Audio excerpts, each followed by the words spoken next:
C'est un petit village. Mais vraiment petit. Tout le monde connaît tout le monde. J'aimais bien ça. T'étais jamais seule. Ma vie, c'était mes parents, mon frère, et ceux avec qui je jouais le soir sur la place du village après l'école.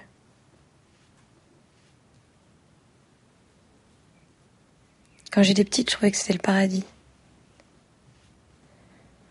On était libres, lâchés dans la nature.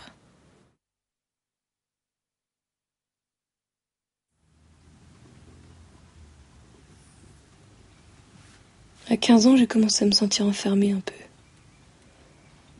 À l'étroit.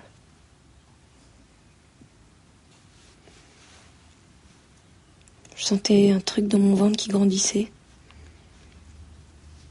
Un peu comme une envie de vomir. Je suis sortie avec un mec, Aurélien, mon meilleur ami. On prenait des bains ensemble quand on était petits, alors du coup ça me semblait normal, naturel. Je l'aimais bien.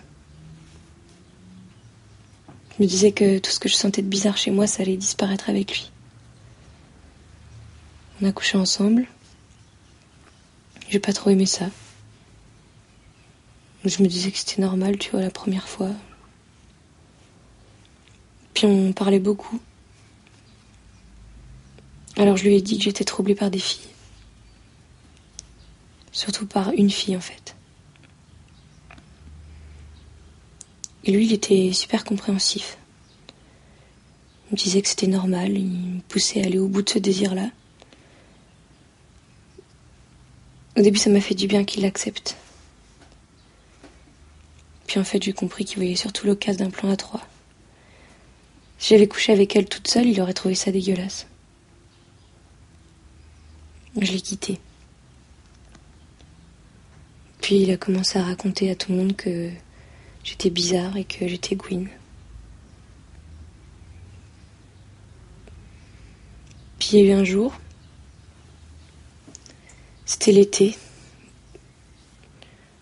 On faisait une pièce de théâtre avec la troupe du lycée sur la place du village.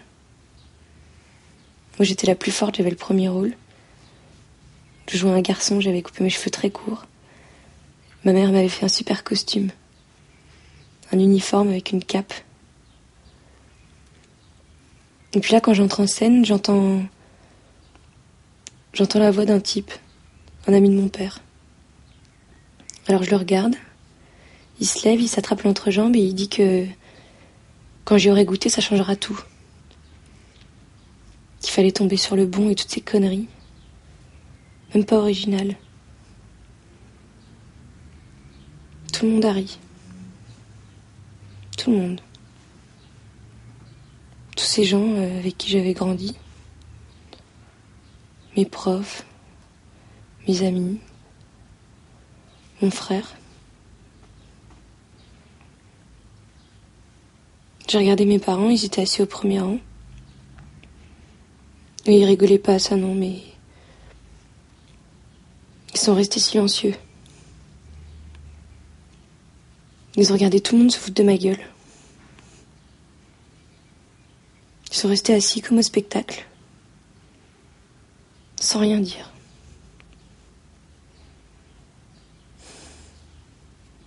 Le pire, c'est que je les ai même pas détestés. Je suis détesté, moi, d'être comme ça. Après ça, tout le monde se taisait. Mes parents n'en parlaient pas. Mais je sentais dans la rue qu'on me regardait. On se moquait dans mon dos. J'étais toute seule. Enfin non, il y a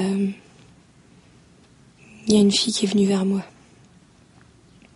Celle qui me plaisait. Elle me traînait pendant des heures dans ma chambre.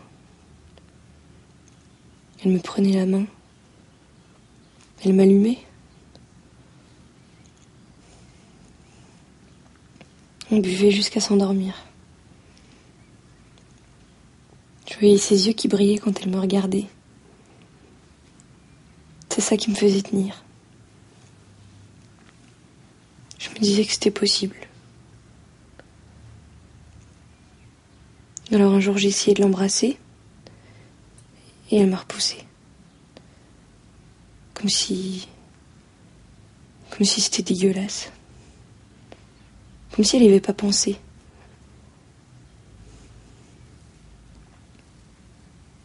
Aujourd'hui, je sais qu'elle avait peur, mais à l'époque, elle riait très fort. Comme si c'était ridicule.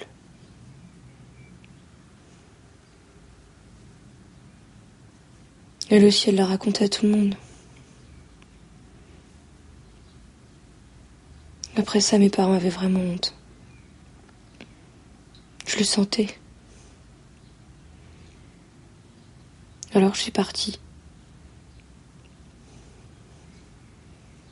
J'ai senti qu'ils étaient tristes, mais aussi un peu soulagés. Enfin, je sais pas. Je les ai pas revus depuis. Ça fait 3 ans. On s'appelle, on se dit des banalités.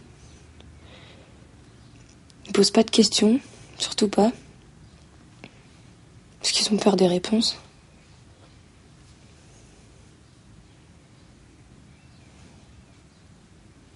Et maintenant, je suis bien ici. J'arrive pas encore à dire que c'est chez moi, mais... Chez moi, c'est toujours là-bas. Mais peut-être que ça va changer maintenant. Maintenant que t'es là.